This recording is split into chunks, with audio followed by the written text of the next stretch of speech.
एक दिन गौतम बुद्ध अपने शिष्यों के साथ एकदम शांत बैठे हुए थे।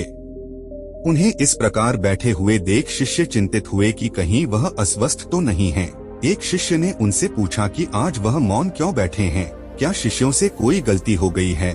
इसी बीच एक अन्य शिष्य ने पूछा कि क्या वह अस्वस्थ हैं, पर बुद्ध मौन रहे। तभी कुछ दूर खड़ा व्यक्ति जोर से चिल्लाया, आज मुझे सभा में बैठने की अनुमति क्यों नहीं दी गई है।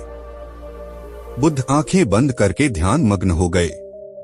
वह व्यक्ति फिर से चिल्लाया, मुझे प्रवेश की अनुमति क्यों नहीं मिली। इसी बीच एक उदार शिष्य ने उसका पक्ष लेते हुए कहा कि उसे सभा में आने की अनुमति प्रदान की जाए। बुद्ध ने आंखें खोली और बोले, नहीं, वह अछूत है, उसे आज्ञा नहीं दी जा सकती। यह सुनकर शिष्यों को बड़ा आश्चर्य हुआ। बुद्ध उनके मन का भाव समझ गए और बोले, हाँ, वह अछूत है। इस पर कई शिष्य बोले, हमारे आश्रम में जात पात का कोई भेद ही नहीं, फिर वह अछूत कैसे हो गया। तब बुद्ध ने समझाया, आज वह क्रोधित होकर आया है। क्रोध से जीवन की एकाग्रता भंग होती है। क्रोधी व्यक्ति प्राय मानसिक हिंसा कर बैठता है।